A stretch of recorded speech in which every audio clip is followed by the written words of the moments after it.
안녕하세요, 감독님.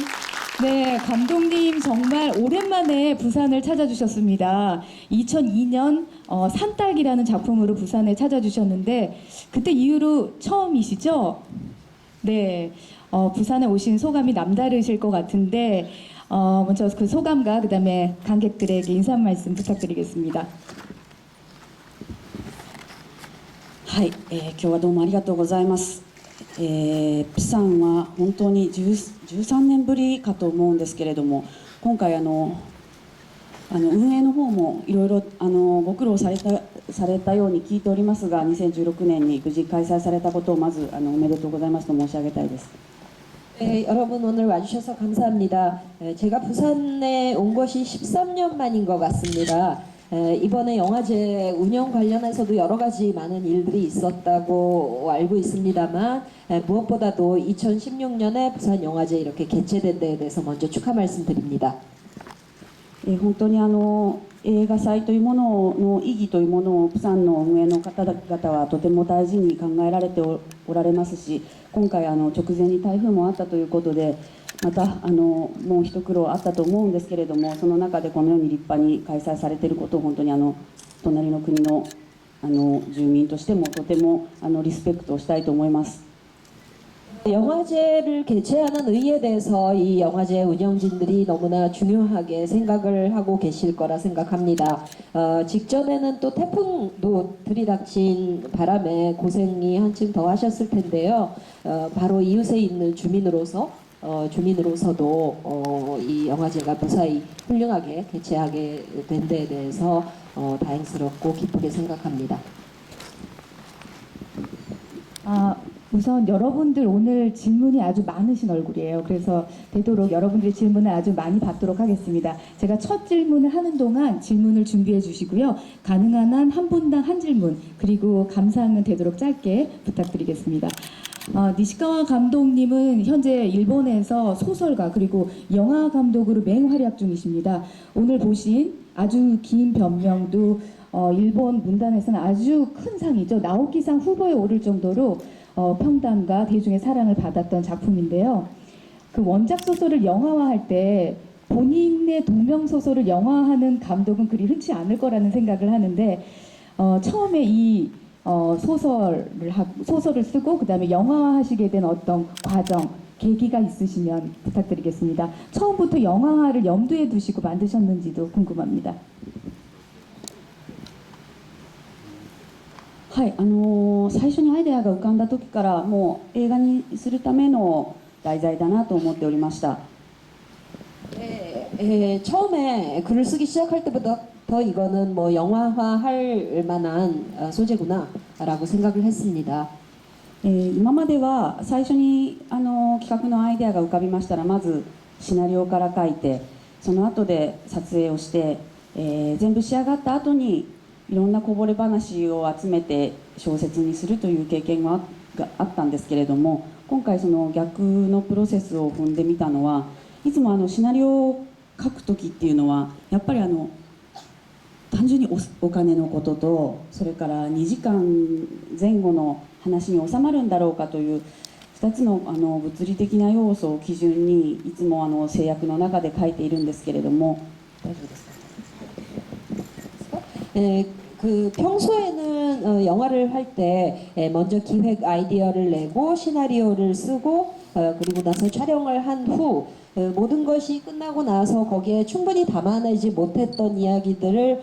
담아서 소설로 엮어내는 그런 경험은 한 적이 있었는데 이번에는 그것과 완전히 반대의 과정을 겪은 셈이 됩니다. 왜 그랬냐면 이전까지는 시나리오를 쓸 때 한편에서는 영화를 제작하기 위한 그 돈의 문제, 자금 문제, 그리고 2시간이라는 그 영화 길이 안에 다 담아낼 수 있을까 이런 것들을 기준으로 즉 물리적인 그 두 요소를 기준으로 써나갈 수밖에 없었습니다. はい、一度その制約から自由になってしっかりとキャラクターのですね心情描写というのを深いところまで書き込んでから映画にしてみたいなと思いまして今回この、順番を取ってみました。 그래서 언젠가는 그런 제약으로부터 자유로워진 상태에서 캐릭터의 심정적인 부분을 깊이 있게 들여다보고 쓴 후 촬영을 해보고 싶다는 생각이 들어서 이번에 그렇게 해봤습니다. 小説には目に見えないものであるとか耳に聞こえないもの心の中でどのような葛藤が繰り返されているかということを十分に書くことができるんですけれども、それを一度完成させてから映画化するときに、私なりに気をつけたことは、映画と小説はやっぱり表現できるものが違うので、今度は逆にいかに小説で表現できないものを映画の中で探すかというふうに工夫したつもりです。映画の中盤にあった海のシーンなんかは小説の中には描いてなかったシーンです。 그런데 그 소설 안에는 눈에 보이지 않는 것, 귀에 들리지 않는 것 등 마음속에서 일어나고 있는 갈등에 대해서 충분히 그려낼 수가 있지 않습니까? 그래서 그런 부분을 충분히 완성한 후에 영화를 영화화 해봐야 되겠다라고 생각해서 그렇게 했던 것이고요. 다만 소설 이후에 영화화 할 때 제가 영화 연출 과정에서 주의를 했던 것은 영화와 소설은 표현할 수 있는 게 다르다는 생각을 해서 소설에서는 표현할 수 없는 영화로만 표현할 수 있는 그 부분을 또 해보려고 노력을 했습니다. 예를 들어서 영화 중에 중반 정도의 바닷가에서 노는 그런 장면이 나오는데 이거는 소설에는 없는 영화에서만 추가됐던 부분입니다. 그럼 여러분들 질문 받아보도록 하겠습니다. 그래서 약간의 이용도 하고 치유도 받으려고 죄송한데 예. 제가 잘 안 들리는데 조금 예. 밑으로 해서 안 울리게 해주시겠어요? 죄송합니다. 예, 예, 특히 이제 주인공이 오미야 가족을 통해서 자기가 도피 또는 치유를 이제 받으려고 시도했지만 그 중에서 아들인 신페이와 가장 좀 교감을 하고 있는 그런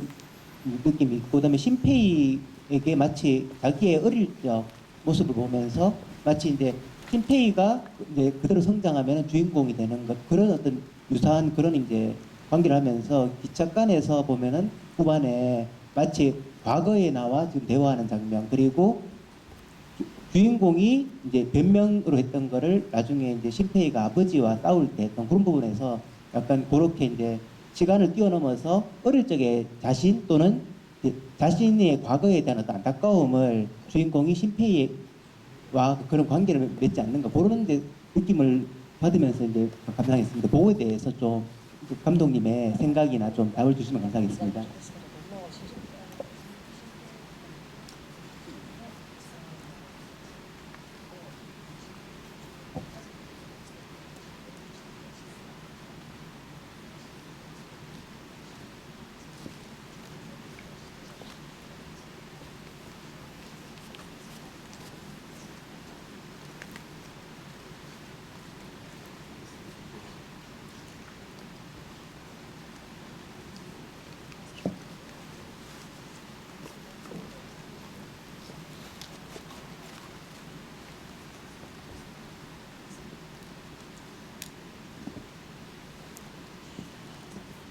はい、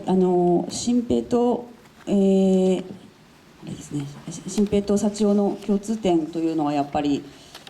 人間的にあるかなと私も思っています。新平という存在がなければ彼は大宮家の中には入れなかったんではないかなと思っております。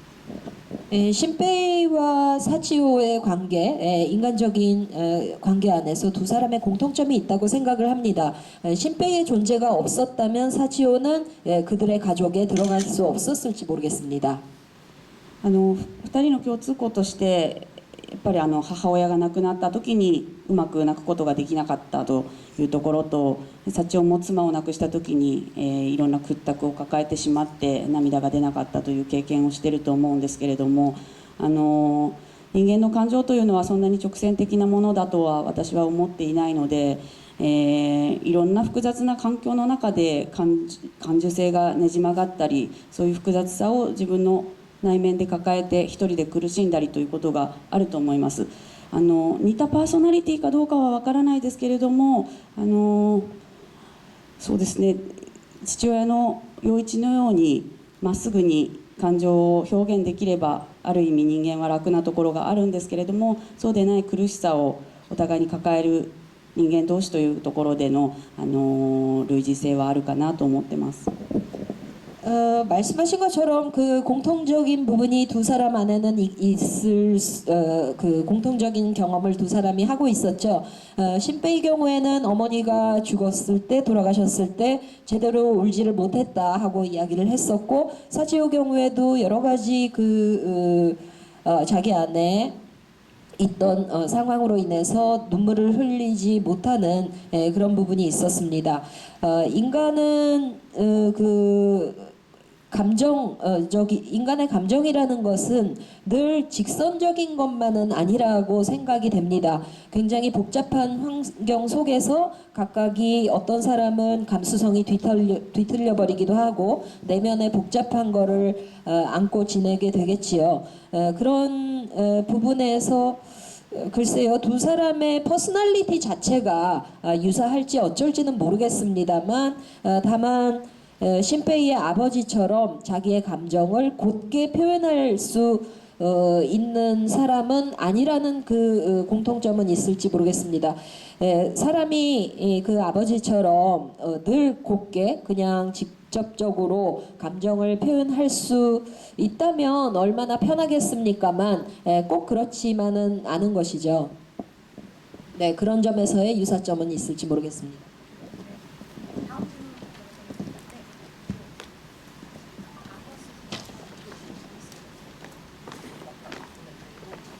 네, 안녕하세요. 감독님 이름만 보고 그 영화를 선택했는데요. 처음에는 이제 무슨 말씀을 하시려는 건지 조금 감을 잡을 수 없다가 나중에는 끝까지 보기를 참 잘했구나라는 생각을 했습니다. 이제 영화의 제목과 주인공이 나중에 출판한 제목이 같은데요. 이 제목이 그러니까 영화의 내용과 연관지어서 의미하는 바가 뭔지 좀 설명해 주셨으면 좋겠고요. 그리고 그 출판한 책의 내용이 어떤 것이 담겼을까가 궁금합니다.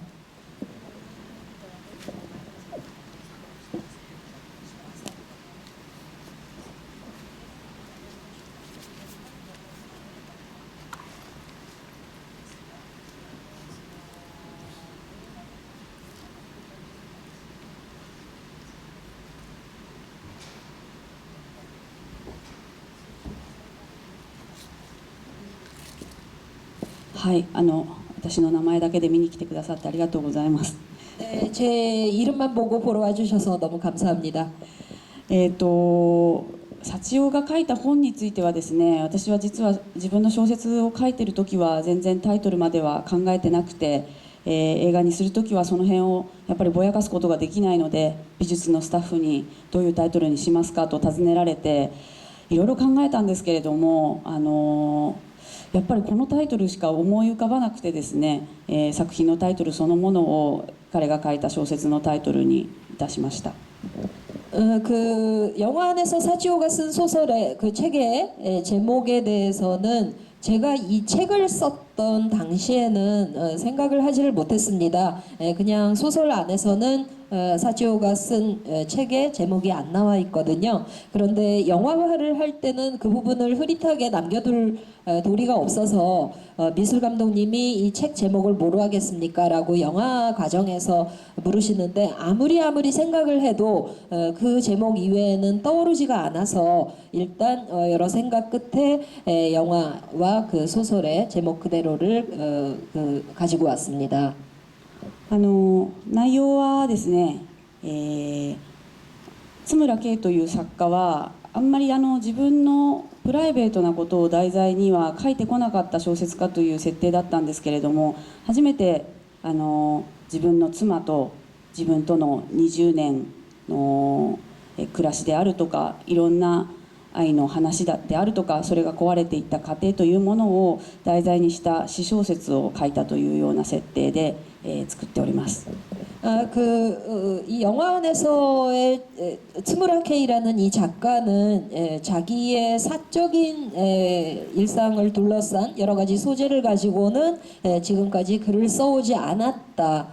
그런 작가다라는 설정으로 되어 있는데 이후에 책을 냈을 때는 처음으로 그런 부분에 대해서 건드렸다. 뭐 가령 아내와의 관계였다든가 20년 지내온 이야기라든가 혹은 삶이 어떻게 망가졌는가 등등까지 포함해서 그런 사적인 부분에 대해서 쓴 소설이라는 설정을 해봤습니다.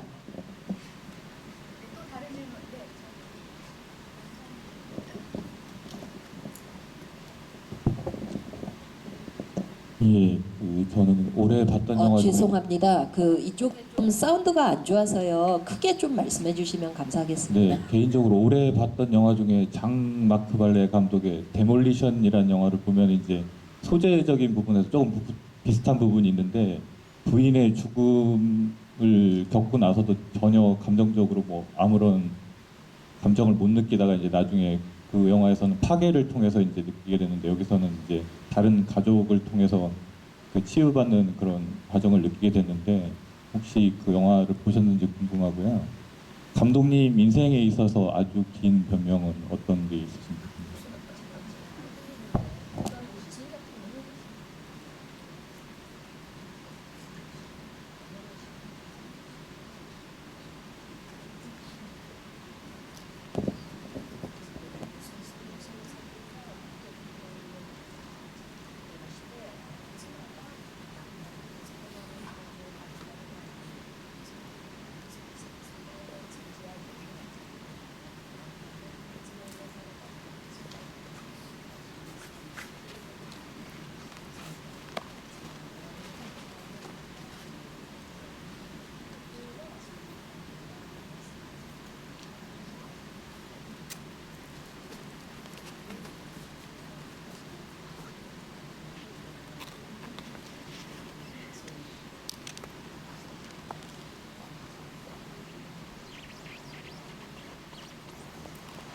私は教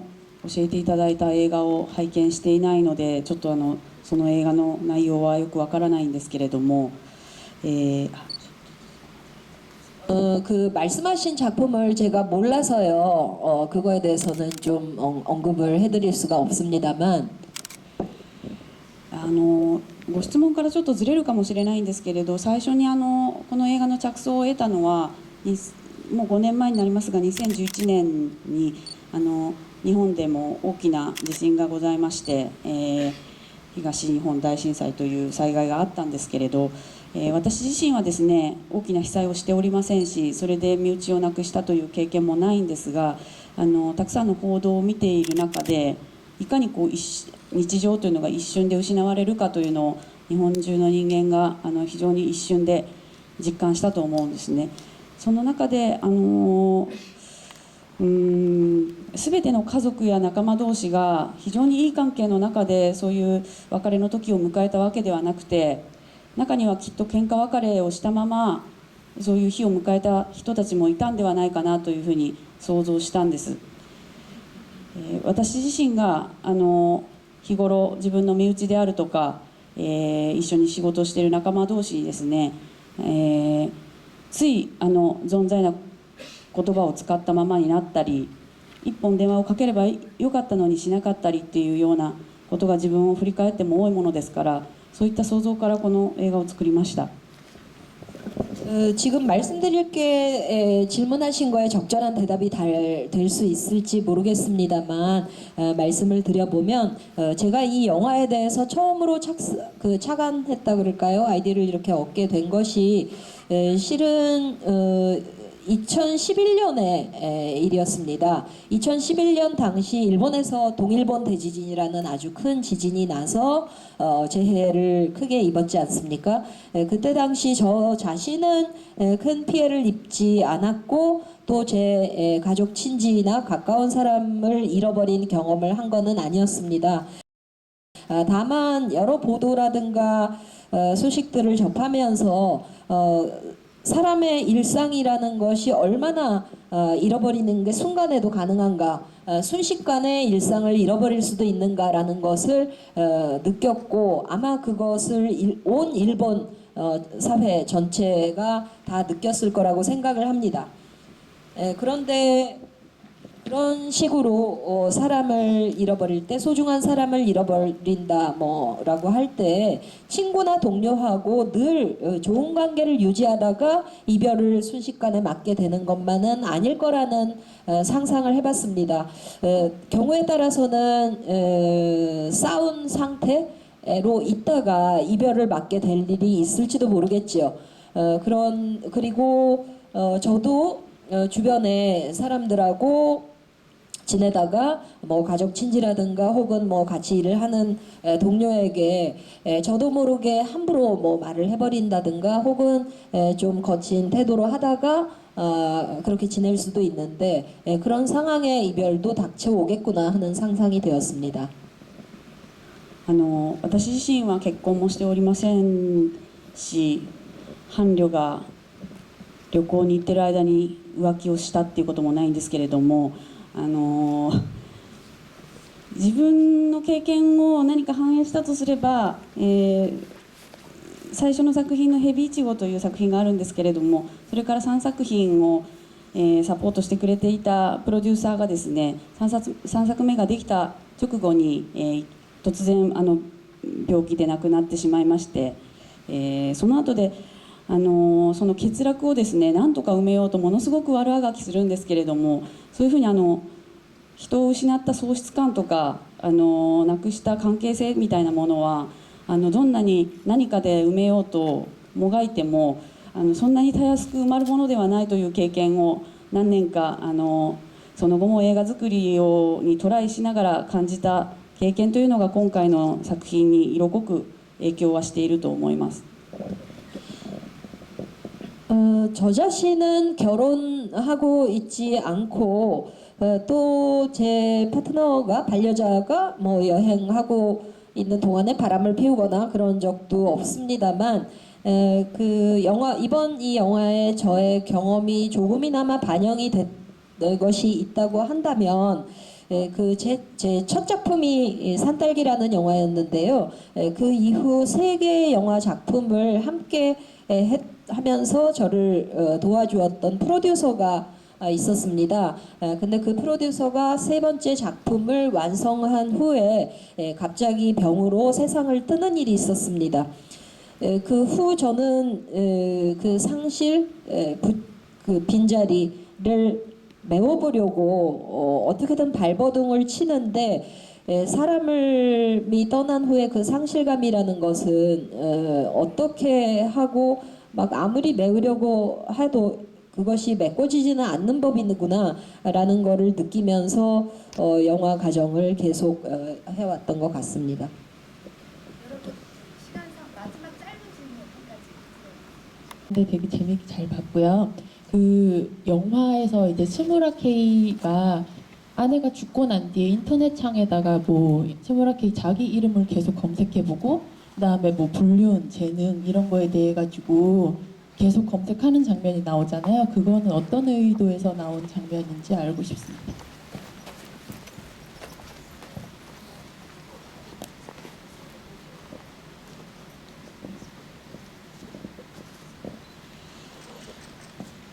아, 私自身もですね映画を発表したりするもんですから自分の映画のタイトルを、インターネットで検索したことがあるんですね。そうするとまあありとあらゆるものが出てきてで自分でも嫌なんだけれどその検索の手を止められなくなってしまったという経験があるんです。 저도 영화를 만들고 그러다 보니까 하고 나서 인터넷에 저의 영화 제목을 검색어로 넣어서 검색을 하는 경우가 생기더라고요. 그런데 한번 해보면 거기에 온갖 별의별 얘기들이 다 나오는 바람에 정말 나도 나 이제 너무 싫다라고 생각을 하는데도 검색하는 그 손을 멈출 수가 없는 그런 때가 있었습니다. インターネットとか SNS が普及してから本当に知りたいことがたくさん知られるようになった反面で知らなくてもよかったことまでたくさん知る羽目になるというふうな風潮というのは私自身も感じています。 인터넷이나 SNS 등이 많이 보급이 되면서 알고 싶은 것에 대해서 많이 알 수 있는 수단을 갖게 되기도 했지만 한편으로는 몰라도 될 일까지 알아야만 되는 지경에 이르는 때도 있다고 봅니다. 生活の中で自分と直接つながっている人と直接顔を見て話をしたりものを聞いたりっていうことよりもそういったものを利用してというか使用してつながってない人たちにこそ承認されたいっていうなんていうんですかね、こう自意識が歪んでいく体験というのを私自身も思うし周りの人を見ていても思うのでああいったシーンを描きました。 그 생활 속에서 자신이 직접 이야기를 듣거나 만나거나 직접 관계를 맺고 있는 사람들의 이야기를 듣고 하는 것이 아니라 인터넷이나 SNS나 뭐 이런 것들을 이용하거나 혹은 뭐 사용을 해서 자기와 직접 그 인연으로 맺어져 있거나 연결되어 있지 않은 사람으로부터 승인받고 싶어 하는 식의 일그러진 자의식을 저 자신도 경험을 한 적이 있고 또 그런 것들을 목격하기도 하고 그래서 그런 장면을 넣어봤습니다. 네, 이제 마지막으로 감독님은 이렇게 인터뷰를 제가 한번 읽어봤는데요. 영화는 아내고 소설은 애인이다라는 표현을 쓰셨어요. 그만큼 영화에 대한 책임감과 또 애정이 있으신 걸로 알고 있는데 일본에서는 이 영화가 다음 주에 개봉입니다. 그래서 조금 이른 질문일지 모르겠지만 이후의 계획과 그리고 마지막으로 여러분들께 인사 말씀으로 마치도록 하겠습니다.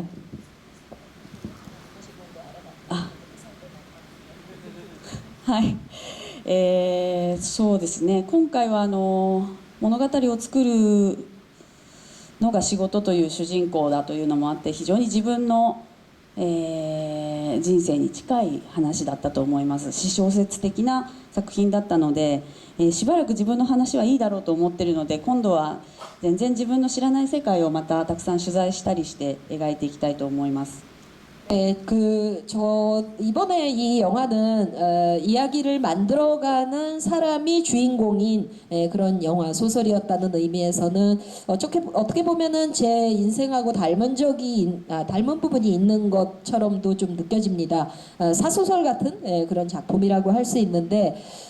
이걸 하고 나니까 당분간은 좀 나하고 비슷한 얘기는 됐지 않나 뭐 이런 생각이 좀 들기도 해서요. 다음에는 저 자신이 많이 전혀 알지 못하는 모르는 세계에 대해서 취재도 많이 하고 그렇게 해서 만들어 보고 싶다는 생각이 듭니다. はい、